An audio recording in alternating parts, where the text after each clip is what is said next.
ہمارے channel WA Islamic world کو subscribe کریں اور ساتھ ہی اس بیل کے آئیکن کو دبا لیں۔ مضمون میرے ذہن میں اچانک اس لیے آیا، میں نے آپ کا یہ جو دیکھا جمع ہونا، گرمی، شدت، مستورات، مرد کھڑے بیٹھے چاروں طرف یہ کیمرے والے، اس کا مطلب ہے کہ میرے پاس تو کوئی دولت نہیں، نہ میں آپ کو کوئی ڈگری دینے آیا ہوں، نہ کوئی آپ کو کوئی انعام بانٹنے آیا ہوں۔ میرے ساتھ آپ لوگ سمجھتے ہیں کہ اللہ رسول کی نسبت ہے، آپ سارے اس محبت میں آئے بیٹھے ہیں، میں اس محبت کو سلام کرتا ہوں۔ آپ نے رنگیلے کا نام سنا ہوگا، رنگیلا ہمارے مشہور کامیڈی اداکار تھے۔ 96 میں ہم نے سٹیج کے فلم کے اداکاروں میں کام کیا، عورتوں میں بھی مردوں میں بھی، ان کو لانا بٹھانا بات کرنا۔ جب میں نے تھوڑی سی بات کی تو میں نے دیکھا وہ رو رہے تھے جی، میں نے آنسو گیس تو نہیں چھوڑا تھا، لیکن وہ چپ وہاں بھی ایکٹیویٹ تھی کہ ایسے زارو قطار رو رہے تھے۔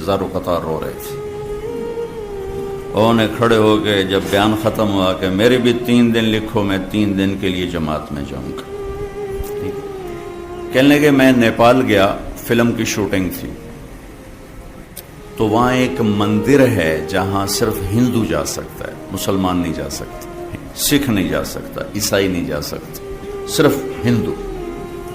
تو کہنے لگے مجھے خیال آیا کہ میں جا کے دیکھوں وہ کیا ہے، تو میں نے میک اپ مین سے کہا مجھے پنڈت بناؤ، میک اپ، سر سے بال تو بالکل اڑ گئے تھے، تو اس نے چوٹی لگا دی لمبی کر کے، ادھر رنگ لگا دیے، ادھر لگا دیے، ادھر لگا دیے، تو انہوں نے 2 پیلے کپڑے، کہنے لگے میں نے 2 پیلی چادریں لے لی اور 2 کڑے لے لیے لکڑی کے، اور ایسے جوتا بھی پنڈتوں جیسا، اور کچھ پیسے لے لیے ٹوٹے ہوئے۔ اور میں جب پہنچا دروازے پر تو میں نے نعرہ لگایا ہرے رام۔ تو اب ایکسپریشن تو ان کا اپنا ان کا پیشہ تھا، تو انہوں نے سمجھا بدنی ہے کیڑا بلا مہاراج آ گیا، ان کا مہاراج جے مہاراج، وہ سارے وہ گیٹ کیپر جے مہاراج۔ انہوں نے جب دروازہ کھولا تو یہ بڑے چلے اس چال سے، تو لوگ آ کے پاؤں چھونے لگے، یہ پیسے تقسیم کرنے لگے، تو اور ان کے نعرے لگ گئے مہاراج کی جے مہاراج جے مہاراج۔ کہنے لگا میں نے بڑی چس سہی لے بے تکامی بن گئی، اور تھوڑی دور گیا تو کہنے لگا میرا کلیجہ اچھل کے یہاں آ گیا کہ آگے میں نے کیا دیکھا، ایک فل سائز سونے کی گائے تھی، اور سارے ہندو اس کو سجدہ کر رہے تھے۔ تو میں نے کہا وہ کم بخت، وہ تو آیا کیوں تھا؟ اب اگر تو سجدہ کرتا ہے تو تیرا ایمان جاتا ہے، اور سجدہ نہیں کرتا تو تیری جان جاتی ہے، اب کیا کرے گا؟ کہنے کہ میرے تو خانیوں چھوٹ گئی، پر خیر میں نے اپنے آپ کو سنبھالا، میں چلتا گیا۔ جب قریب آیا تو میں نے کہا یا اللہ تو گواہ ہے، میں گائے کو سجدہ نہیں کر رہا، میں تجھے سجدہ کر رہا ہوں۔ اللہ نے اس امت کو بڑا امتیازی بنایا ہے، هو اجتباکم، اللہ نے ہمیں چنا ہے۔ موسیٰ علیہ السلام پر جب تورات اتری نا، تورات، تو انہوں نے اس میں پڑھے اس امت کے حالات، تو گئے کوہ طور پر، کہنے لگے یا اللہ انی اجد فی الالواح امتا ہم خیر امت یأمرون بالمعروف وینہون عن المنکر رب اجعلہم امتی۔ یا اللہ آپ نے میری کتاب میں لکھا ہے کہ ایک امت بعد میں آنے والی ہے جو سب سے اعلیٰ امت ہوگی، وہ بھلائی کے داعی ہوں گے، برائی سے روکنے والے ہوں گے، اور تیرے اوپر ایمان لائیں گے، یا اللہ وہ امت مجھے دے دے۔ موسیٰ علیہ السلام لاڈلے نبی تھے۔ اللہ نے فرمایا موسیٰ تلک امت احمد، وہ آپ کی نہیں، وہ میرے آخری نبی کی امت۔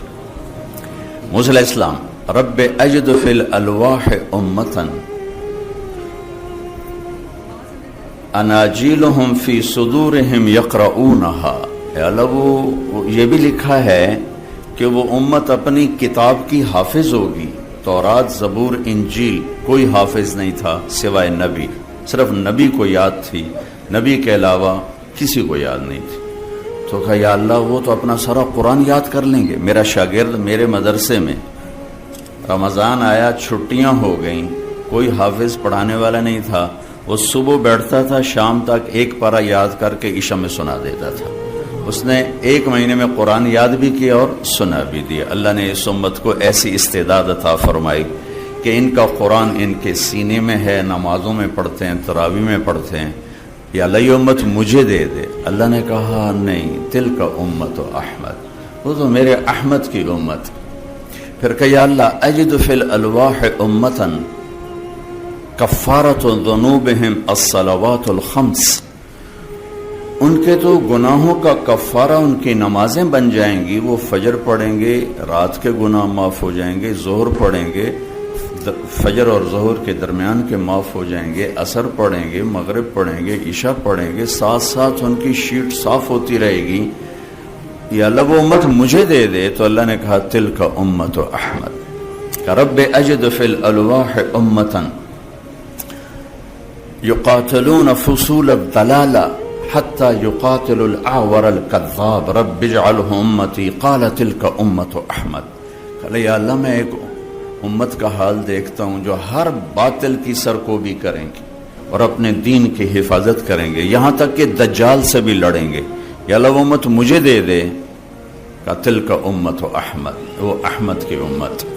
رب اجد فی الالواح امتا صدقاتهم فی بطونہم یاکلونہا رب اجعلہم امتی. یا اللہ ایک امت آ رہی ہے جو زکوٰۃ کھائے گی. زکوٰۃ شاید آپ میں سے کسی کو معلوم ہو، کسی کو نہ ہو. بنو اسرائیل کی زکوٰۃ غریبوں کے لیے نہیں تھی. یہ اس وقت تو سونا چاندی ہوتا تھا. سونے چاندی کی تھیلی پہاڑ کے اوپر رکھی، اوپر سے آگ آ کے جلا دیتی تھی، زکوٰۃ قبول ہو گئی. اگر یہ مال حرام ہوتا تھا تو آگ نہیں جلاتی تھی، زکوٰۃ قبول نہیں ہوئی. جانوروں کی زکوٰۃ، جانور کو چوٹی پر کھڑا کرتے تھے، آگ آ کے جلا دیتی تھی، قبول ہو گیا. نہیں جلایا تو یہ حرام مال ہے. اس امت کی زکوٰۃ مالداروں سے لے کر غریبوں کو دے دی جاتی. ان کے غریبوں کے لیے زکوٰۃ کے علاوہ نفلی صدقے کا حکم تھا. لیکن اس امت کے ساتھ تو اللہ نے لاڈ کیے ہیں. لاڈ صدقہ زکوٰۃ تو ہے ہی ہے. ایک اور مزیدار قصہ سناتا ہوں. ایک صحابی آئے، یا رسول اللہ میں تو تباہ ہو گیا. آپ نے کہا کیا ہوا؟ کہ میں روزے کی حالت میں بیوی کے پاس چلا گیا. ہم نے کہا اچھا تو پھر ایک غلام آزاد کرو. کہا جی میں غریب بندہ میں کتوں کروں. کہا اچھا 60 مسکینوں کو کھانا کھلاؤ. کہا جی میں تو خود مسکین ہوں، میں کس کو کھلاؤں. کہا اچھا پھر 60 روزے رکھو. کہا ایک روزے میں چند چاڑ یا 60 روزے کی کریں. تو آپ بھی ہنس پڑے. آپ کہا اچھا تو بیٹھ جا میں تیرا کام کروں. بیٹھ گئے. تھوڑی دیر گزری، ایک انصاری صحابی اونٹوں کا لے کر آئے ٹوکرا. یا رسول اللہ یہ صدقے کا ہے تو آپ تقسیم فرما دیں. تو آپ نے فرمایا وہ کدھر ہو بھائی؟ کہا جی بیٹھا ہوں. کہ یہ لے جا اور 60 گھروں میں تقسیم کر دے.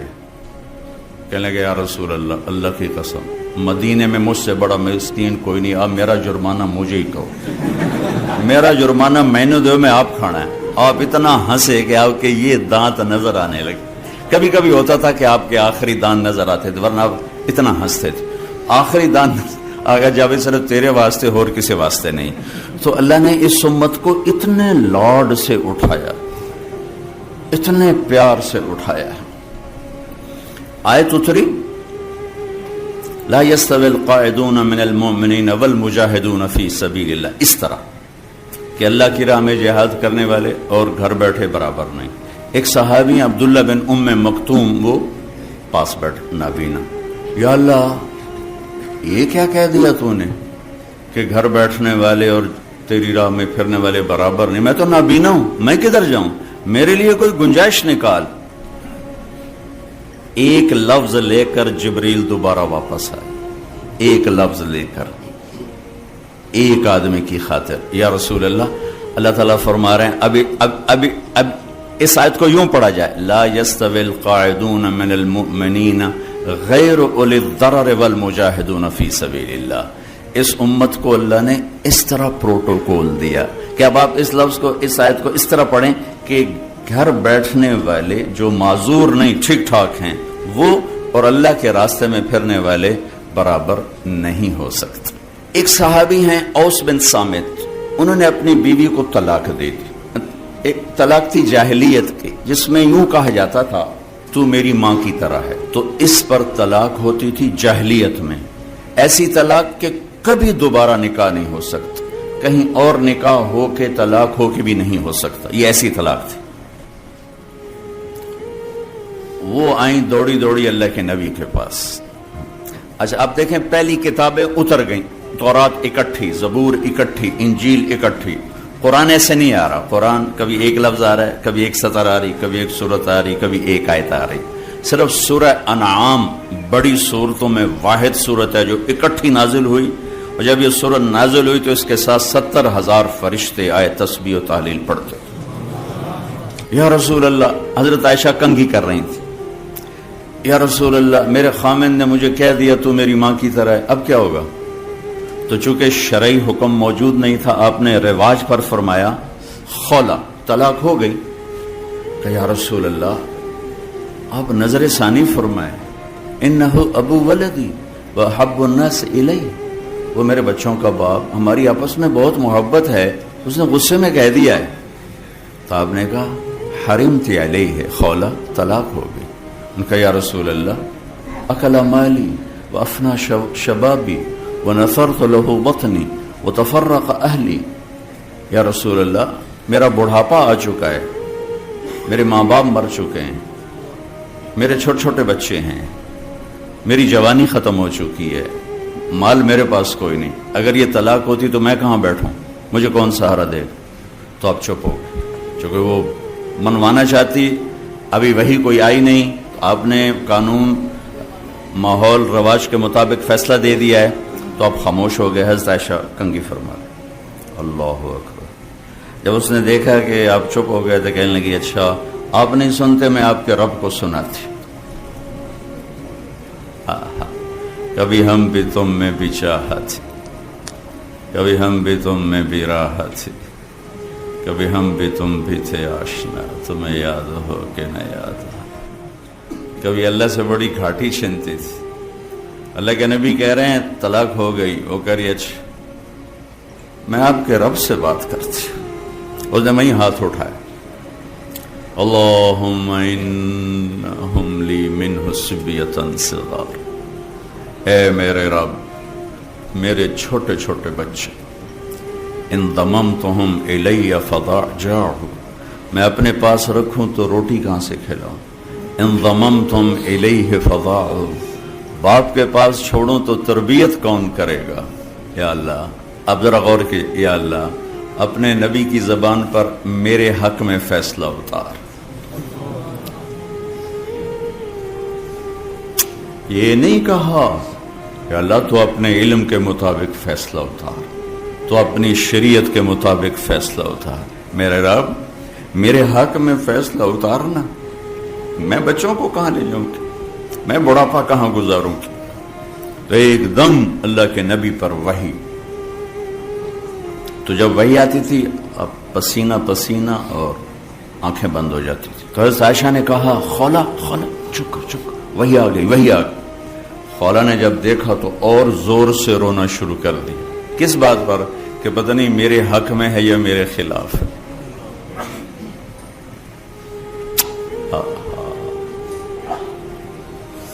جب وحی ختم ہوئی تو آپ نے پسینہ پہنچا اور مسکراتے ہوئے فرمایا خولا تجھے مبارک ہو، اللہ نے تیرے حق میں فیصلہ دے دیا۔